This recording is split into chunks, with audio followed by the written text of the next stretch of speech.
Bismillah ar-Rahman ar-Rahim. In the name of Allah, the Beneficent, the Most Merciful. I'd like to welcome you, dear viewers, to another in our series, In the Light of Islam. Assalamu alaikum wa rahmatullahi wa barakatuh. May Allah's peace and blessings be on each and every one of you. In this session, we continue to look at questions which have come in from a variety of different sources, some of them by way of email, some of them have been sent in from schools, and we have, I'll begin with a set of questions which were given to me by students at the Oxford School here in Dubai. These questions, a variety of issues that are relevant or pertinent to young people. The first question, which comes under the general heading of intermingling of sexes, they asked, is it haram to have girlfriends or boyfriends? I mean, this is what they're usually confronted with. The common practice in Western schools, from children are quite young all the way down to the primary levels, the children are encouraged to develop male-female relationships.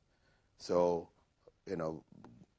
girls will have boyfriends, boys will have girlfriends.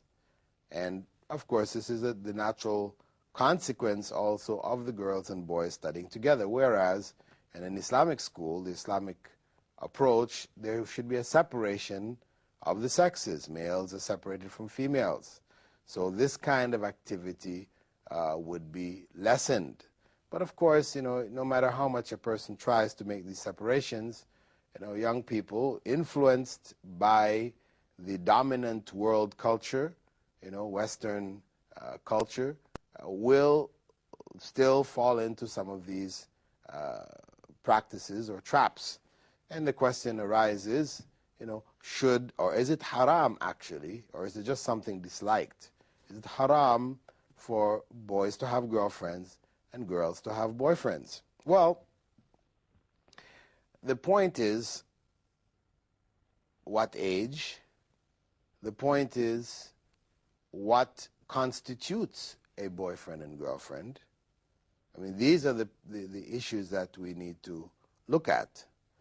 If we're talking about little children who are 3 years old, 4 years old, these ages, up to the age of 7, then the children are allowed to be educated from Islamic perspective together up to that age, to the age of 7. Why 7? Because the Prophet, may God's peace and blessing be upon him, had said, teach your children prayer at the age of 7 and spank them for it by the age of 10 and separate them in their beds. By him instructing that salah, prayer, be taught at the age of 7, he didn't just mean that the child learns the movements and they will just imitate the movements that you make. No, it means they learn the prayer and what is necessary for that prayer. They learn how to make wudu. They learn that they must cover themselves properly for prayer. They learn, all the different principles that govern prayer. I mean, that a young person at that age can grasp at the age of 7. And virtually all of the major things can be grasped, so much so that the children, even at this age, can lead the whole community or individuals in the home in prayer. We know one of the companions of Prophet Muhammad ﷺ, he had narrated that when he had gone with a delegation to the Prophet ﷺ, and they had accepted Islam, and he taught them, and they stayed and learned with him for a while. And after teaching them, he instructed them that they, when they go back to their tribe, that the one who knows the most Quran should lead them in prayer. So when they had finished their instructions and, they went back to the tribe, and they looked around to see who knew the most Quran, it was him. And he was only 6 or 7 years old at the time. And he said, from that point onward, I led my tribe in prayer. So, obviously, this is somebody 6, 7 years old.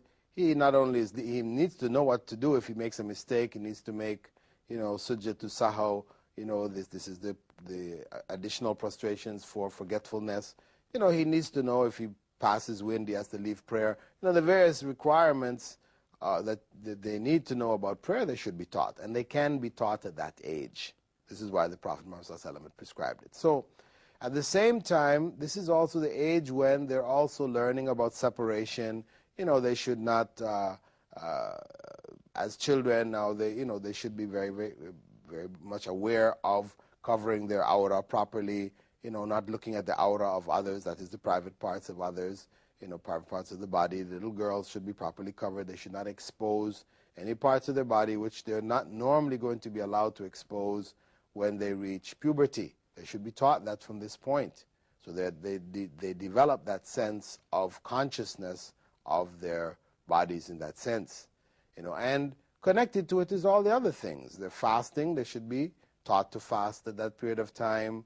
They should be encouraged to give charity, and all of the various aspects of religion. So what is connected with this is also the separation of the sexes. So at this point, that separation needs to take place. They need to know that boys and girls shouldn't be alone together.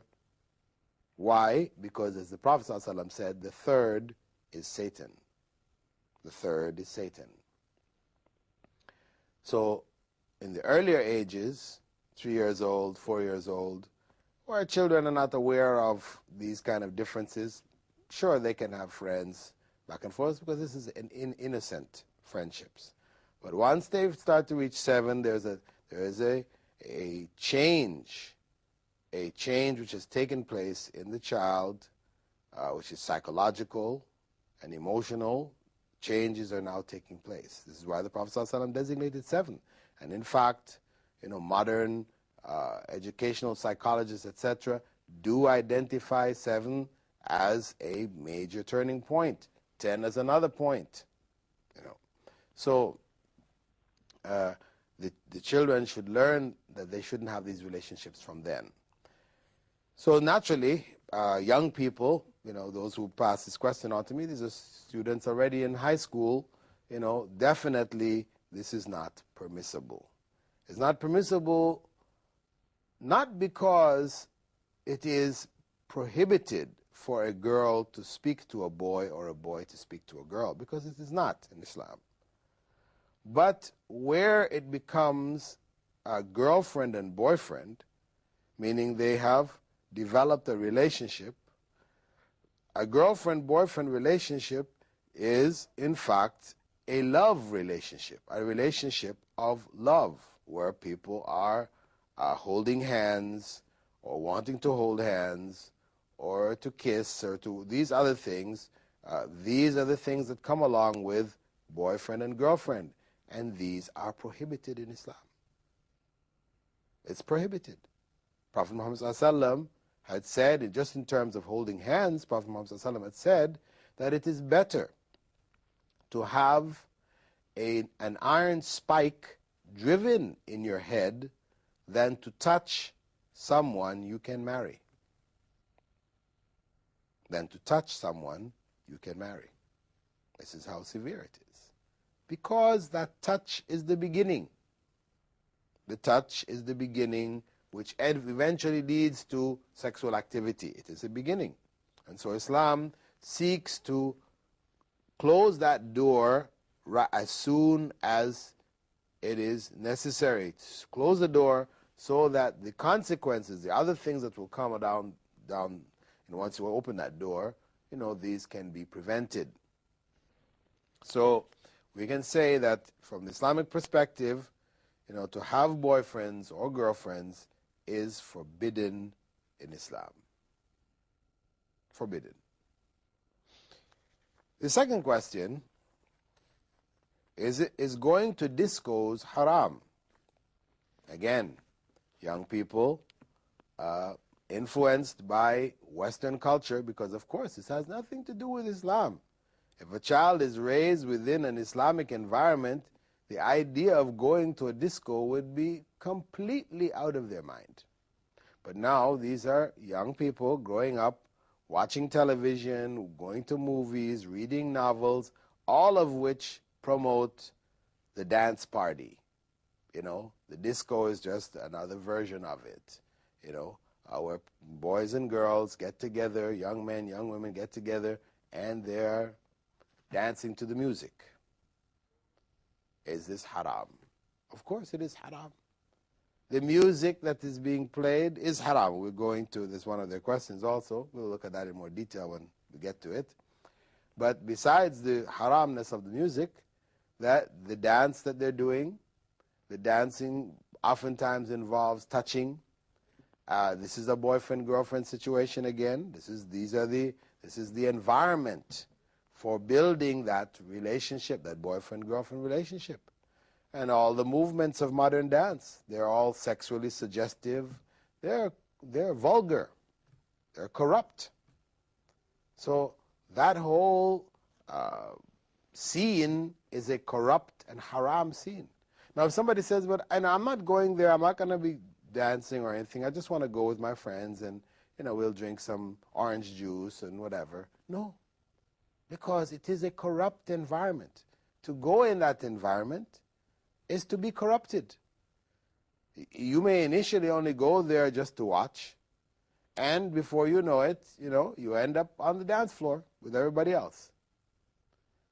And that whole environment, as I said, with the music and everything else, is a haram environment. So we would have to say it definitely is haram to go to discos or to have parties in which boys and girls are coming together. These are over the age of 7 and up, 6, 7 and up. They're coming together and they're dancing with each other, because that's what we're talking about. Really, discos has to do with dancing, boys and girls dancing together.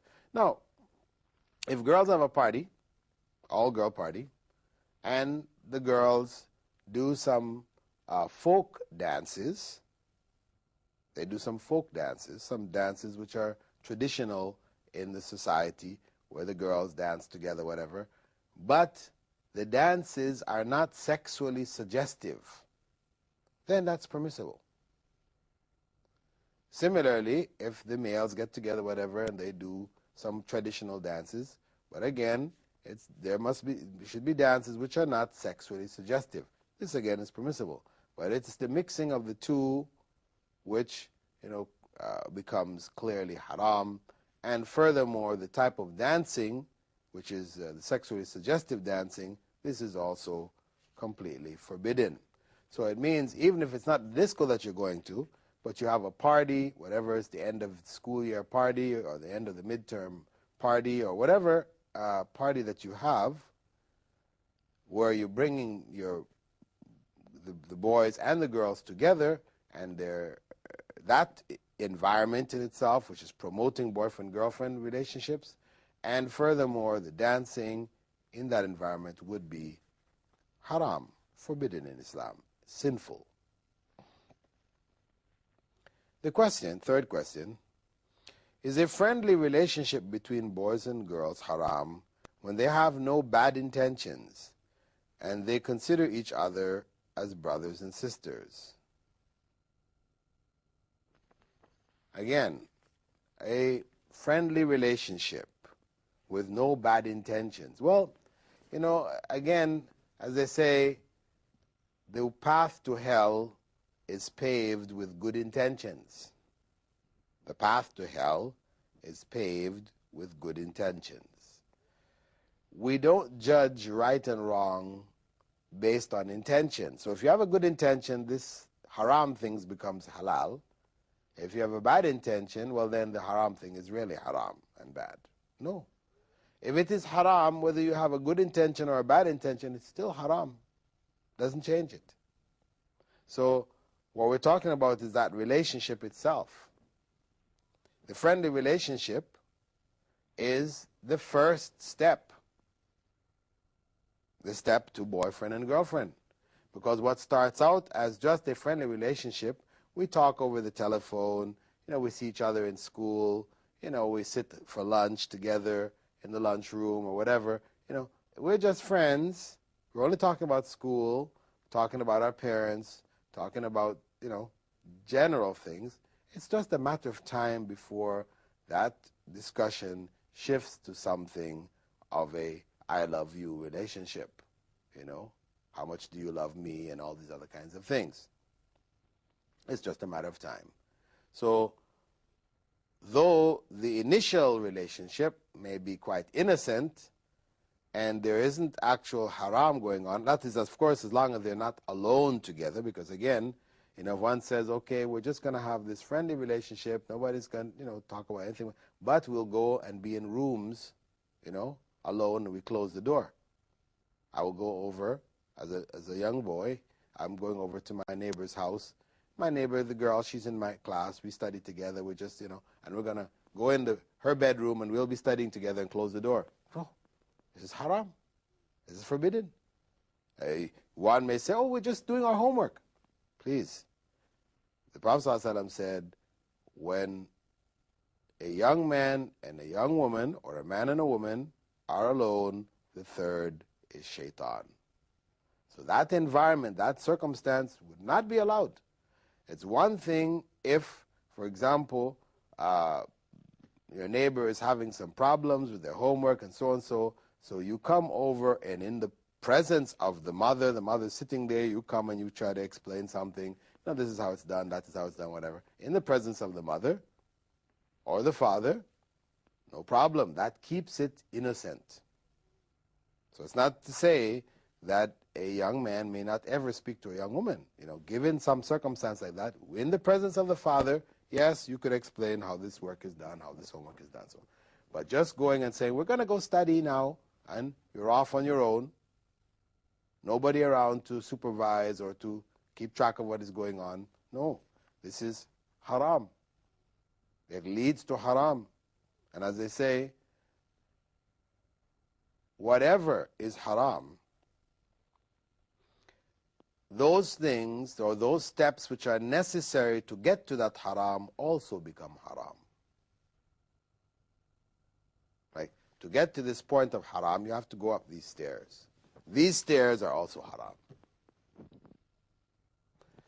With that, dear viewers, I'd like to thank you for being with us in this segment of our program, in which we have been answering some of the questions from the young boys and girls from Oxford School in Dubai. And we hope that you'll continue to follow our program throughout the year. Assalamu alaikum wa rahmatullahi wa barakatuh.